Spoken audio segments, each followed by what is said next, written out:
안녕하세요. 김태훈의 현명한 투자자 방송 시작하겠습니다.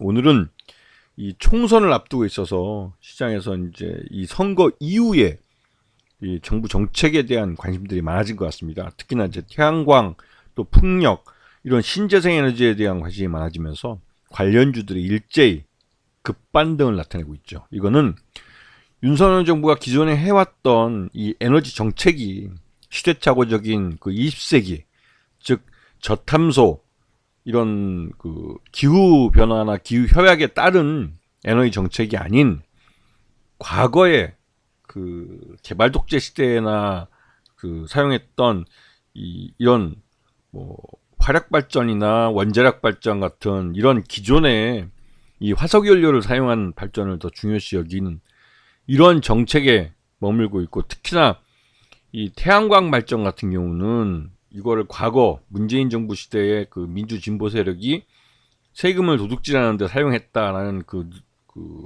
이런 뭐랄까요, 법적인 그 문제를 이슈화 시켜가지고 오히려 이제 태양광이나 이런 풍력 발전에 투자가 오히려 더 어렵게 만드는, 그러면서 자연스럽게 이제 그 윤석열 정부는 탈원전 정책을 백지화하고 시대를 완전히 거꾸로 가는 이 원전 정책을 편다고 그러는데, 그나마 또 그 원전도 우리나라 원전이 아니라 미국의 그 안전성이 검증되지 않은 그런 그 모듈, 그 소형 모듈 원전을 SMR이라고 해서 그거를 갖고 와서 우리나라에서 이제 세계 최초로 한번 만들어 보겠다고 하는 건데요. 그 미국 원전은 미국 내에서도 안전이 확인이 안 돼서 건설 허가를 안 내주고 있습니다.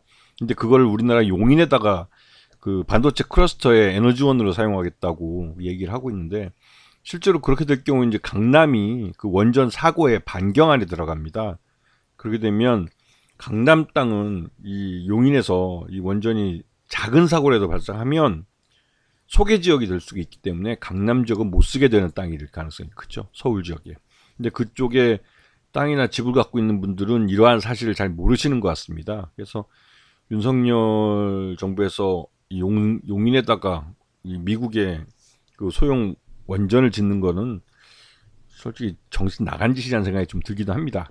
하여간 이 총선 이후에 이런 에너지 시장에 대한 변화, 이런 부분들을 시장 참여자들은 이미 예상하고 있는 듯이 보입니다. 태양광과 풍력 관련된 종목들이 대거 강세를 나타내면서 기존에 이런 신재생 에너지들이 굉장히 시장 내에서 정부의 지원이 줄어들면서 약세를 나타냈고, 그에 따라서 주가도 상당히 많이 하락해 있는 상태입니다.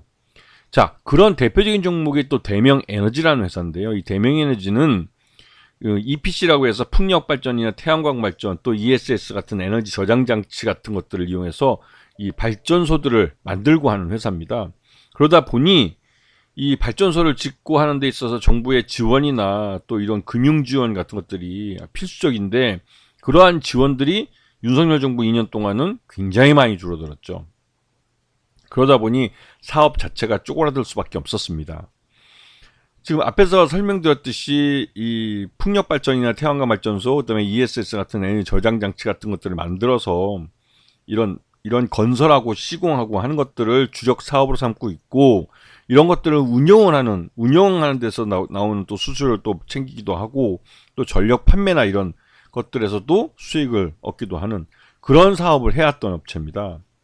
그래서 이 업체는 이런 신재생 에너지와 함께 성장하는 회사인데, 말 그대로 이 신재생 에너지에 대한 이 정부 지원이 줄어들면서 전체적으로 쪼그라들 수밖에 없는 상황이 돼버렸죠. 그런데 최근 들어서 이 신재생 에너지는 우리나라뿐만 아니라 전 세계적으로도 이 기후 협약에 따라서 투자가 많이 이루어지고 있는 그런 부분이기도 하고, 어떤 나라는 특히 이제 독일 같은 선진국 같은 경우는 5만 명짜리 도시가 이 화력 발전 같은 이제 이 과거 화석 연료를 사용한 발전이 아니라 완전한 의미에서의 이 신재생 에너지를 활용한 이런 그 발전으로 이 전력 소비를 대부분 커버하는, 그래서 그 알리백이라는 국제적인 협약을 달성할 수 있는 그런 그 나라들도 나오기 시작했죠. 그런데 우리나라는 지난 2년 동안 거꾸로 가면서 이 알리백을 그 달성시키지 못하기 때문에, 그로 인해서 국제 무역에서 우리나라 기업들이 퇴출되거나 뒤로 후순위로 밀릴 수밖에 없는 그런 상황들이 앞으로 예고되고 있는 상황입니다. 그래서 이 VPP라는 가상발전소는 기본적으로 신재생 에너지라는 것들을 전제로 해서, 즉 기존의 화력발전을 중심으로 한 이런 전력망은 중앙 집권적이기 때문에 이 전력회사가 일방적으로 수용가에게 전기를 보내주는 걸로 끝나지만, 이 신재생에너지는 말 그대로 지방 분권화적이기 때문에 개별 수용가들이 이런 발전된 전기를 신재생에너지에서 뭐 태양광이나 풍력을 통해서 발전된 전기를 소비하는 수용가지만, 또 다른 한편으로 이 발전을 해서 남는 잉여 전력을 판매라는 판매자로 위치가 바뀔 수도 있습니다. 근데 이렇게 전반적으로 전력이 남는 곳과 전력이 부족한 그 수요와 공급을 맞춰주면서 인공지능 AI 기술을 이용해서 가상발전소를 만들어서 이런 그 수요가 필요한 쪽과 공급이 많은 쪽들 간에 이런 합리적인 그리고 또 효율적인 이 전력의 운송, 이런 또 배분, 이런 것들을 할 수 있는 이런 가상발전소를 이 회사도 하고 있죠, 사업을. 이게 굉장히 중요한 사업입니다. 그만큼 에너지 효율을 높이고 그만큼 누수되지 않는 그 전력들을 누수되지 않고 해서 에너지를 우리가 발전해서 만들어낸 에너지를 전반적으로 다 소비할 수 있는 그런 그 효율성을 높일 수 있는 거기 때문에 이 가상발전소는 전 세계적으로 신재생 에너지가 발전한 나라들은 대부분 다 같이 발전하는 그런 사업망입니다. 그래서 이런 사업을 이 대명에너지도 하고 있는 것이죠. 자, 진짜 보시게 되면 기본적으로 풍력이나 태양광이나 ESS 같은 이런 발전소를 건설하는 공사, 이 건설 공사를 이 회사는 하고 있고요. 그 다음에 이런 것들을 만들어진 발전소를 운영하고 하는 그거를 용역 사업을 하고 있습니다. 그래서 전반적으로 이 공사 같은 경우는 아까도 말씀드렸지만 정부의 지원이 줄고 있어서 보시다시피 매출이 굉장히 많은, 전체 매출에서 차지하는 비중이 점점 떨어지고 있죠. 그만큼 이 회사가 역성장을 하고 있다는 것을 보여주고 있습니다. 이건 그만큼 윤석열 정부에서 신재생에너지에 대한 투자를 줄여왔다는 그 숫자로 증명된 것이죠. 그래서 매출 외형도 1360억대에서 879억으로 또 616억으로 매출 예형이 쪼그라들고 있습니다. 그럼에도 불구하고 워낙 수익률이 좋기 때문에 영업이익 167억 정도를 달성해냈고 당기순이익도 61억 정도, 예년과 굉장히 줄어든 양상이지만 61억 정도를 달성해냈습니다. 그만큼 대명에너지의 사업 수익은 굉장히 높은 고부가치 사업을 하고 있는 회사입니다. 자, 그래서 이 회사는 최대주 지분이 75.44%로 말 그대로 최대주 지분이 높기 때문에 고배당을 줄 가능성이 높고, 또 한편으로는 그만큼 유통지수가 25%밖에 안 되기 때문에 품절주가 될 가능성이 높은 종목이죠.